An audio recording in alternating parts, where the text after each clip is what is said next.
¿Alguna vez has sentido que el lugar donde deberías estar más seguro es en realidad una trampa mortal? Imagina estar postrado en una cama, sin poder moverte, mientras presencias un crimen atroz cometido por quienes juraron protegerte. Hoy te revelaré una historia que la justicia decidió ignorar, pero que te hará cuestionar en quién confías realmente cuando cierras los ojos en una sala de urgencias.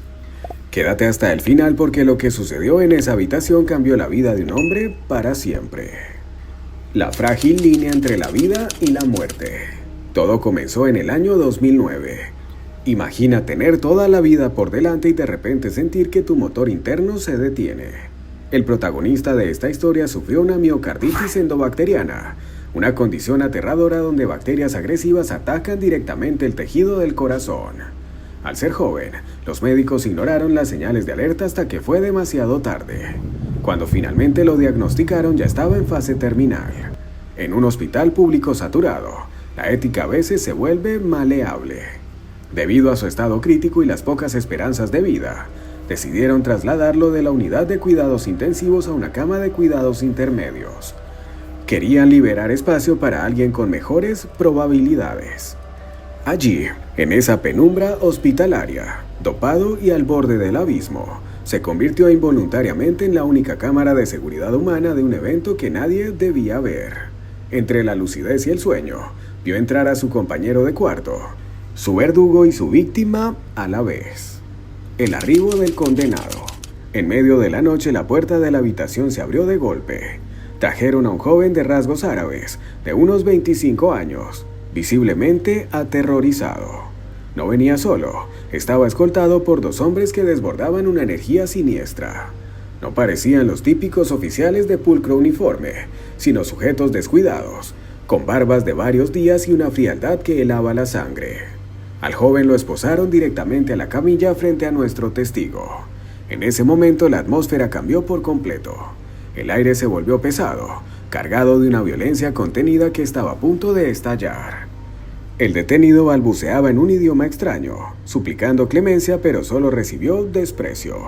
Bajo presión, confesó en un español precario que llevaba 40 cápsulas dentro de su cuerpo. Su destino era Ibiza, ese paraíso de excesos donde la mercancía que cargaba en sus entrañas valía una fortuna. Lo que él no sabía es que sus custodios no tenían interés en procesarlo legalmente, sino en extraer el botín a cualquier costo. Tortura bajo las luces de neón. Lo que siguió fue una escena sacada de una película de horror psicológico. Los supuestos agentes de la brigada de estupefacientes comenzaron a golpear salvajemente al joven en el pecho y el estómago.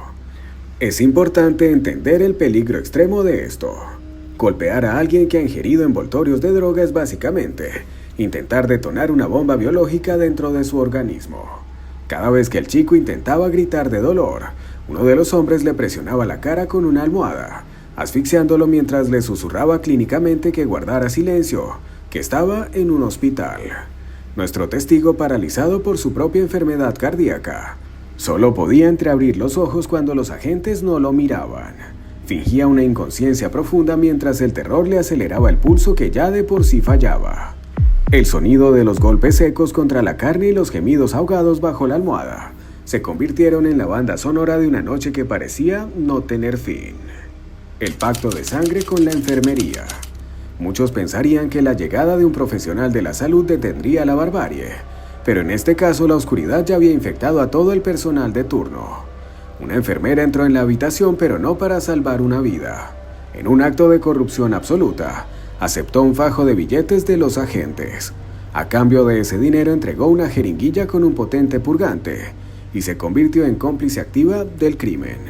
Le quitaron las esposas al joven y lo arrastraron al baño entre náuseas y mareos. Desde su cama, el testigo escuchaba el sonido metálico de las bandejas hospitalarias y el agua corriendo. Los agentes obligaban al chico a lavar una por una las cápsulas que lograba expulsar. El nivel de deshumanización era total. No lo veían como a un ser humano, sino como a un contenedor de mercancía que debía ser vaciado.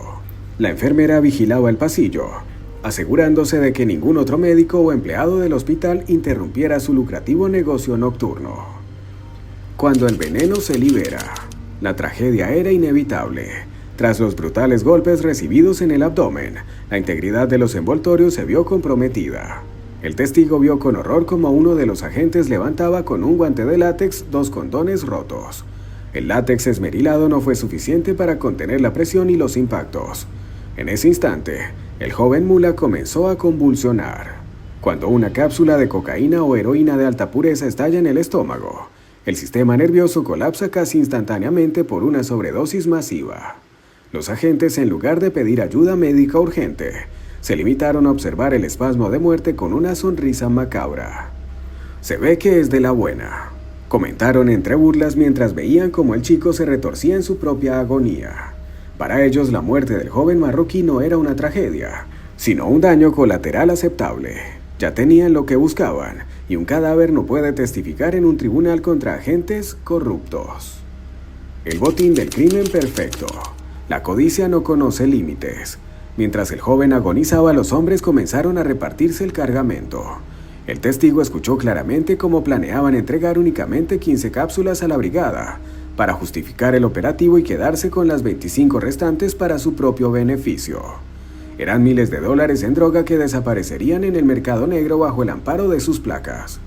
La enfermera regresó para aplicar el toque final de crueldad. Administró morfina al moribundo, no para aliviar su dolor, sino para silenciar sus últimos quejidos. Incluso tuvo el humor negro de decir que lo hacía para que el gordo de la cama de enfrente pudiera morir en paz sin tanto ruido. Ella misma explicó a los agentes con una tranquilidad aterradora que era muy común que las mulas murieran por intoxicación y que nadie haría preguntas. El sistema estaba diseñado para proteger a los victimarios y olvidar para siempre a las víctimas invisibles como aquel joven. El silencio del sobreviviente. Increíblemente, nuestro testigo sobrevivió. Contra todo pronóstico médico, fue trasladado a otro hospital, operado y dado de alta semanas después. Sin embargo, su corazón, aunque reparado físicamente, quedó marcado por el trauma. Durante 15 años guardó este secreto, atormentado por la mirada de aquel joven que murió a pocos metros de él. El miedo a represalias por parte de esa red de corrupción lo mantuvo callado. Sabía que si los agentes descubrían que estuvo despierto, él sería el siguiente en la lista de muertes accidentales. Hoy, desde la seguridad de otro país, decide romper el silencio.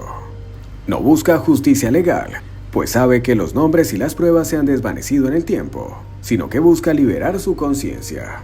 Esta historia es un recordatorio de que a veces los monstruos no se esconden en la oscuridad, sino que visten uniformes, portan estetoscopios y operan a plena luz del día bajo la protección de la impunidad. Esta historia demuestra cómo la corrupción absoluta puede transformar un hospital en un escenario de ejecución. Cuando los encargados de la ley y la salud se alían por pura codicia, la vida humana se vuelve una mercancía desechable. Ser un testigo invisible es cargar con una verdad que el sistema decidió enterrar. Hoy hemos explorado la cara más oscura de la corrupción institucional, donde la vida de un ser humano vale menos que un puñado de cápsulas. Esta historia nos deja una pregunta incómoda. ¿Qué habrías hecho tú en el lugar de ese testigo, sabiendo que tu vida dependía de fingir que no veías un asesinato? Déjame tu opinión en los comentarios. Me interesa mucho saber qué piensas sobre este nivel de impunidad. Si este relato te ha impactado, no olvides suscribirte y activar la campana para no perderte nuestras próximas investigaciones. Tu apoyo es fundamental para seguir sacando a la luz estas realidades ocultas. Nos vemos en el próximo video.